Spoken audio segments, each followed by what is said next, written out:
Hello friends, मैं रजनीश बिंद एक बार फिर से आप सभी का स्वागत करता हूं बिंद एकेडमी में।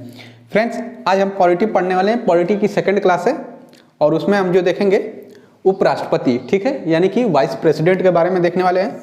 तो चलिए आज की क्लास शुरू करते हैं और देखते हैं उपराष्ट्रपति के बारे में।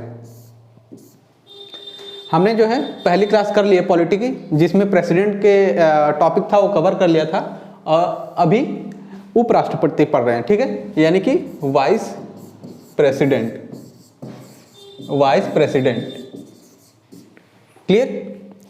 तो देखते हैं कि वाइस प्रेसिडेंट के बारे में अब क्या है। उपराष्ट्रपति का पद जो है दूसरा सबसे सर्वोच्च पद होता है, ठीक। उपराष्ट्रपति का पद जो होता है भारत का दूसरा सर्वोच्च पद होता है। पहला सर्वोच्च पद किसका होता है? प्रेसिडेंट का, यानी कि जो राष्ट्रपति हैं उनका पहला सर्वोच्च पद होता है और उपराष्ट्रपति का दूसरा सर्वोच्च पद होता है। उपराष्ट्रपति का पद, इनका जो पद है अमेरिका के राष्ट्रपति के तर्ज पे लिया गया है, ठीक है। अमेरिका में जिस प्रकार उपराष्ट्रपति बनाए जाते हैं उसी प्रकार भारत में भी बनाए जाते हैं। अब देखते हैं निर्वाचन, यानी कि कैसे इनका निर्वाचन किया जाता है या फिर इनका इलेक्शन कैसे किया जाता है। तो इसके बारे में जो है हमको कहाँ में देखने को मिलता है? आर्टिकल 66 में, यानी कि अनुच्छेद 66 में हमको ये मिलेगा कि उपराष्ट्रपति का जो है पद या फिर उपराष्ट्रपति का निर्वाचन कैसे किया जाता है। किस में मिलेगा? आर्टिकल 66 में। क्लियर? वही हम देखते हैं कि उनका निर्वाचन कैसे होता है। तो एग्जाम पॉइंट ऑफ व्यू से जो है आर्टिकल भी आप याद करते रहिएगा, आर्टिकल भी पूछता है। तो देखते हैं सबसे पहले, राष्ट्रपति की तरह उपराष्ट्रपति को जनता द्वारा सीधे नहीं चुना जाता। हमने वो राष्ट्रपति जब पढ़ा था तो राष्ट्रपति के बारे में भी देखा था कि जो राष्ट्रपति का चुनाव होता है वो जनता के द्वारा सीधे नहीं चुने जाते हैं, उनको एक सिंगल ट्रांसफरेबल वोट के द्वारा चुना जाता है, ठीक है। सिंगल ट्रांसफरेबल वोट यानी कि एक जो परोपक्ष विधि से चुना जाता है, ठीक। उसके लिए क्या होता है? संसद के दोनों सदनों के, जो संसद के दोनों सदन है, लोकसभा और राज्यसभा, उसके सदनों निर्वाचित सदस्य होते हैं, वही चुनते हैं, ठीक है। तो यहाँ पे देख लेते हैं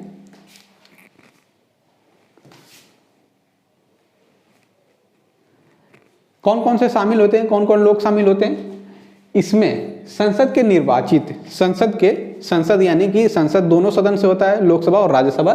तो यहाँ पे आप लिख लीजिएगा संसद के दोनों सदनों, ठीक है। संसद के दोनों सदनों के निर्वाचित और मनोनीत दोनों सदस्य होते हैं, ठीक है। वाइस प्रेसिडेंट का जब चुनाव होता है तो कौन कौन शामिल होता है? संसद के दोनों सदनों के मनोनीत और निर्वाचित, यानी इलेक्टेड और नॉमिनेटेड दोनों मेंबर होते हैं इसमें। बल्कि जब राष्ट्रपति का चुनाव होता है तो कौन होता है? संसद के दोनों सदनों के सिर्फ निर्वाचित सदस्य होते हैं, यानी कि सिर्फ इलेक्टेड। बट यहाँ पे क्या है कि इलेक्टेड और नॉमिनेटेड दोनों हैं, ठीक है, दोनों लोग शामिल होते हैं। ब्रैकेट में वही लिखा है, बताया कि राष्ट्रपति के चुनाव में केवल जो है इलेक्टेड मेंबर शामिल होते हैं, ना कि नॉमिनेटेड। लेकिन वाइस प्रेसिडेंट के चुनाव में क्या होता है? इलेक्टेड और नॉमिनेटेड दोनों मेंबर होते हैं, लोकसभा के और राज्यसभा के। सेकंड पॉइंट देखते हैं कि इसमें जो राज्य विधानसभाएं होती हैं, ठीक, राज्य विधानसभाएं के सदस्य इसमें शामिल नहीं होते हैं।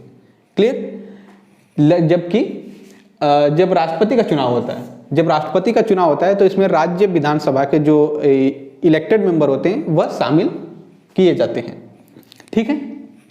एक बार आपको फिर से मैं बता दूं डिफरेंस कि मान लीजिए, देखिए, एक साइड हम प्रेसिडेंट का कर रहे हैं और एक साइड वाइस प्रेसिडेंट, ठीक है। यहां पे क्या क्या कौन कौन शामिल होता है? लोकसभा के और राज्यसभा के दोनों सदस्य होते हैं, ठीक है। लोकसभा और राज्यसभा के कौन कौन से? लोकसभा के और राज्यसभा के। लोकसभा के इलेक्टेड मेंबर और राज्यसभा के इलेक्टेड। क्लियर? और विधानसभा के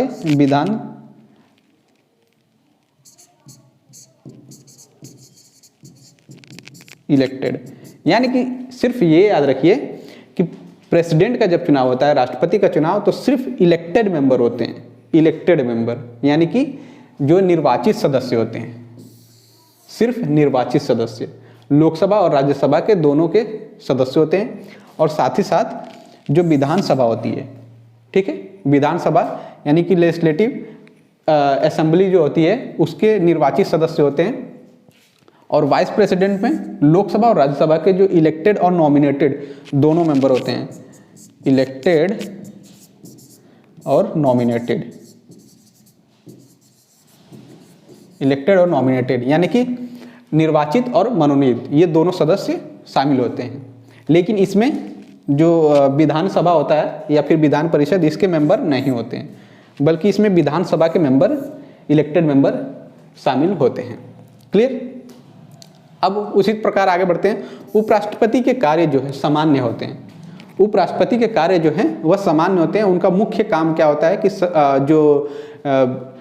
ये होता है राज्यसभा, उसकी अध्यक्षता करना, ठीक है। राज्यसभा की अध्यक्षता कौन करता है? उपराष्ट्रपति, ठीक। इनका कार्य समान होता है। आगे देखते हैं योग्यता, यानी कि क्वालिफिकेशन क्या होनी चाहिए किसी भी पर्सन को वाइस प्रेसिडेंट बनने के लिए। भारत का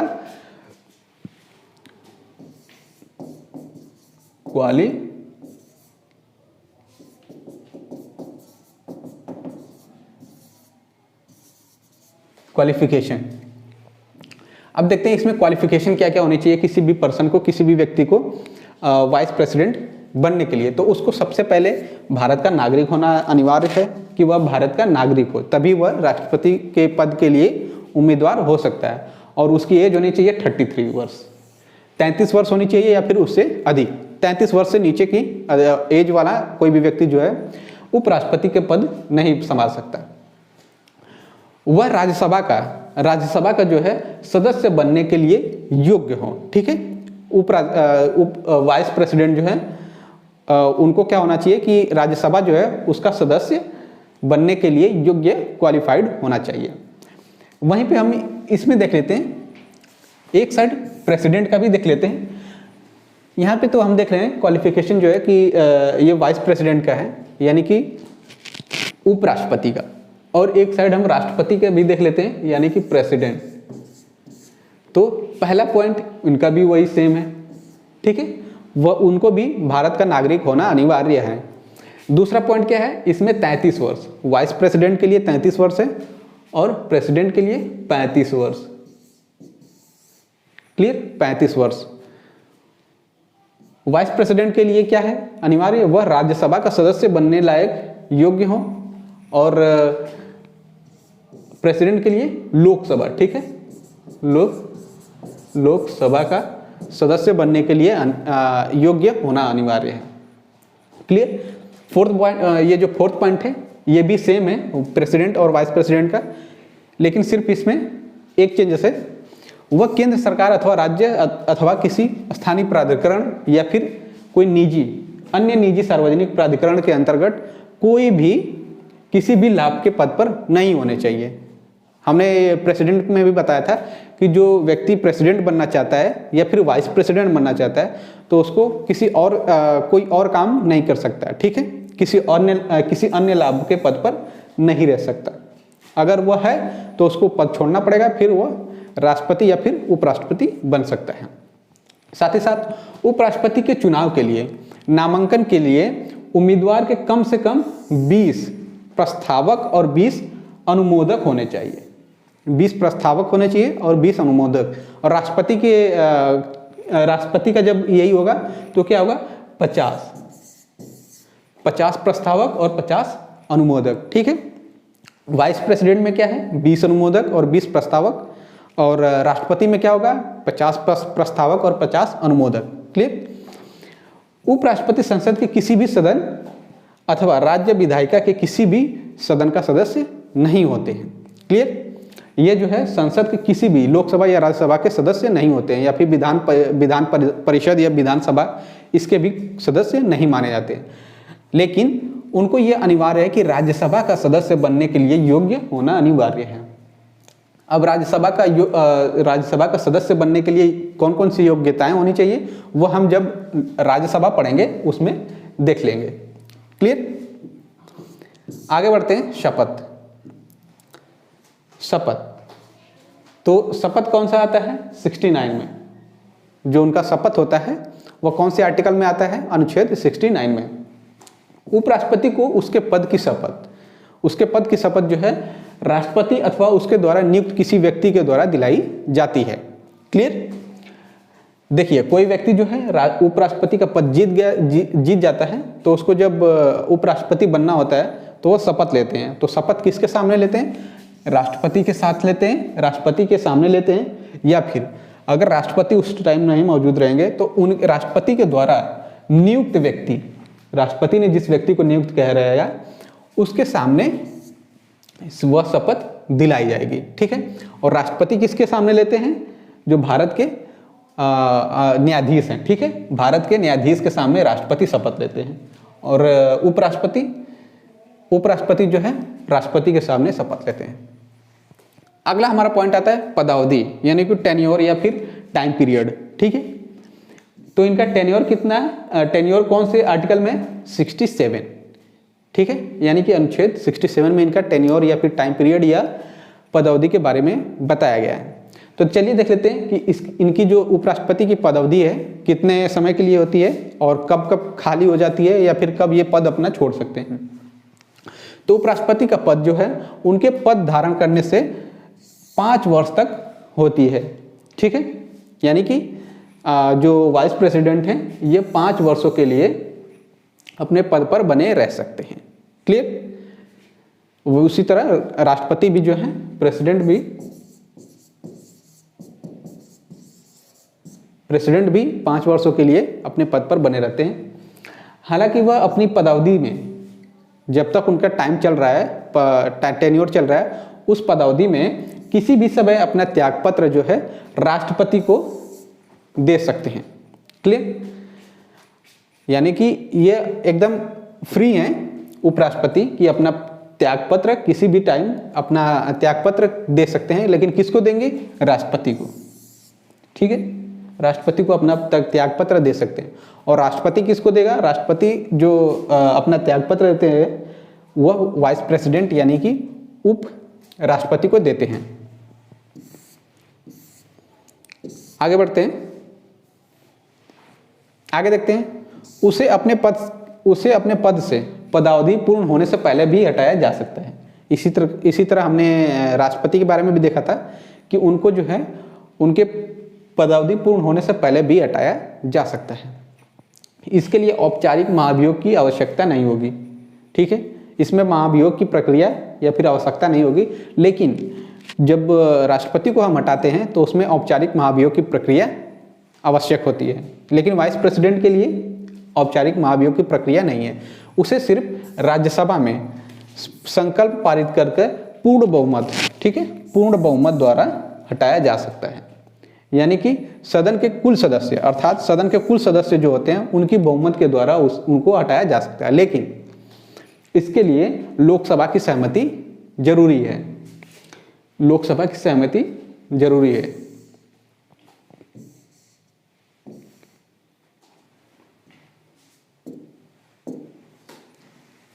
उसे अपने पद से पदावधि पूर्ण होने से पहले भी हटाया जा सकता है। उसे हटाने के लिए औपचारिक महाभियोग की प्रक्रिया आवश्यक नहीं है, लेकिन उसे राज्यसभा द्वारा संकल्प पारित करके पूर्ण बहुमत, ठीक है, ये एग्जाम पॉइंट ऑफ व्यू से इम्पोर्टेंट है। राज्यसभा में, ठीक है, कहाँ पे? राज्यसभा में पूर्ण बहुमत द्वारा संकल्प पारित करके हटाया जा सकता है। यानी कि सदन के कुल सदस्यों का बहुमत होना अनिवार्य है, लेकिन इसके लिए जो है लोकसभा का सहमति आवश्यक है। क्लियर? लोकसभा अगर सहमत है तभी आप उपराष्ट्रपति को पूर्ण बहुमत पारित करके हटा सकते हैं उनके पद से। लेकिन ऐसा प्रस्ताव पेश नहीं किया जा सकता जब तक कि 14 दिन की नोटिस, अग्रिम नोटिस दिया गया हो। यानी कि 14 दिन की नोटिस पहले उपराष्ट्रपति को दी जानी चाहिए, फिर उसके बाद एक पूर्ण बहुमत पारित करके उनको राज्यसभा से हटाया जा सकता है। यानी कि वाइस प्रेसिडेंट की सीट से, पद से हटाया जा सकता है। लेकिन राष्ट्रपति को कैसे हटाया जाता है? देखिए, राष्ट्रपति को महाभियोग की प्रक्रिया से हटाया जाता है। लोकसभा या राज्यसभा दोनों में कहीं भी यह प्रक्रिया शुरू की जा सकती है। अगर जिस भी सभा में यह शुरू किया जाता है, मान लीजिए अगर लोकसभा में किया गया, तो लोकसभा में क्या होगा कि 1/4 लोगों का 1/4 लोगों का सिग्नेचर होगा, ठीक है, सिग्नेचर होके यह दूसरे सदन में भेजा जाएगा यानी कि राज्यसभा में, और प्रेसिडेंट को जो है 14 दिन की नोटिस मिलेगी, दी जाएगी। फिर ये अगले सदन में जाएगा तो उसको 2/3 बहुमत, अगला सदन क्या करेगा, उस आरोपों की जांच करेगा, फिर उसको 2/3 बहुमत से पारित करके अगले सदन में 2/3 बहुमत पारित करके अगर पाता है कि हाँ ये गलती है, आरोप लगाए गए हैं, जो आरोप हैं वो सही हैं, तो 2/3 बहुमत पारित करके उनको, राष्ट्रपति को उनके पद से हटाया जा सकता है। क्लियर? लेकिन इसमें क्या है, उनको औपचारिक महाभियोग की प्रक्रिया लगाना जरूरी नहीं है। वाइस प्रेसिडेंट के मामले में उनको सिर्फ राज्यसभा में पूर्ण बहुमत यानी कि पूरा बहुमत द्वारा हटाया जा सकता है। ठीक, आगे देखते हैं। उपराष्ट्रपति अपनी 5 वर्ष की पदावधि के उपरांत पद पर बने रह सकते हैं। कैसे? उपराष्ट्रपति जो है अपने पद, अगर 5 वर्ष हो गया है उसके बाद भी अपने पदावधि पर, अपने जो पद है उस पर बने रह सकते हैं जब तक उसका उत्तराधिकारी पद ग्रहण ना कर ले। ठीक है, यानी कि मान लीजिए कोई व्यक्ति है जो उपराष्ट्रपति बने हुए हैं, लेकिन अभी तक किसी कारण जो है नए उपराष्ट्रपति का चुनाव नहीं किया गया है, तो उस मामले में क्या होगा कि तब तक, जब तक नया चुनाव नहीं किया जा सकता, जो प्रेजेंट वाइस प्रेसिडेंट है वही उस पद पे बने रहेंगे जब तक कि उसका नया उत्तराधिकारी नहीं चुन लिया जाता। ठीक है, और ये कितने समय तक किया जा सकता है, वह उस पद पर पुनः भी निर्वाचित हो सकते हैं या फिर पद कितनी बार भी निर्वाचित हो सकते हैं, लेकिन वह उत्तराधिकारी कब तक बने रह सकते हैं, वह जो है सिर्फ 6 महीने। ठीक है, आगे भी देखेंगे उसके बारे में। उपराष्ट्रपति के चुनाव से संबंधित जितनी भी समस्याएं और विवाद होते हैं उसकी जांच उच्चतम न्यायालय यानी कि सुप्रीम कोर्ट, यानी कि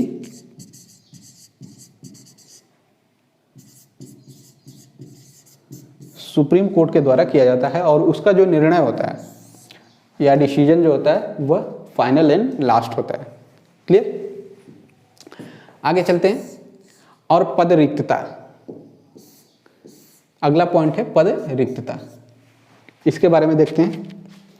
तो उनका पद किन किन मामलों में या फिर कैसे खाली हो सकता है, तो या तो उनका 5 वर्ष का कार्यकाल जो है समाप्त हो गया हो, उस मामले में उनका पद जो है खत्म हो जाएगा। ठीक है, यानी कि जो पद है खाली हो जाएगा, या फिर उन्होंने अपना त्यागपत्र दे दिया हो, किसको, राष्ट्रपति को यानी कि प्रेसिडेंट को, प्रेसिडेंट को उन्होंने अपना त्यागपत्र दे दिया हो अचानक, या फिर उनको बर्खास्त कर दिया गया हो। ठीक है, यानी कि उनको निकाल दिया गया हो, राज्यसभा में पूर्ण बहुमत पारित करके उनको बर्खास्त कर दिया गया हो, या फिर अचानक उनकी जो है मृत्यु यानी डेथ हो, अचानक उनकी डेथ हो गई हो, या फिर यदि वह पद ग्रहण करने अयोग्य हो अथवा उनकी निर्वाचन अवैध घोषित कर दिया गया हो। ठीक है, जब तक पद रिक्त होने का कारण, जब तक पद खाली होने का कारण उनका कार्यकाल पूर्ण होने से पूर्व नया चुनाव, जब तक उनका पद रिक्त होने का कारण उनके कार्यकाल समाप्त होने का हो, यानी कि जो कार्यकाल है उनका समाप्त होने का है और उसको भरने के लिए उसका कार्यकाल जो पूर्ण है उससे पहले जो है नया चुनाव कराना अनिवार्य होता है। जैसे क्या होता है कि वाइस प्रेसिडेंट हैं तो उनका कार्यकाल समाप्त होने वाला है, ठीक है, तो उससे पहले हमको क्या है कि नया चुनाव कराना अनिवार्य है। उससे पहले हमको नया चुनाव करा लेना चाहिए ताकि हमको पता चल जाए कि अगला वाइस प्रेसिडेंट कौन बनने वाला है। ठीक है,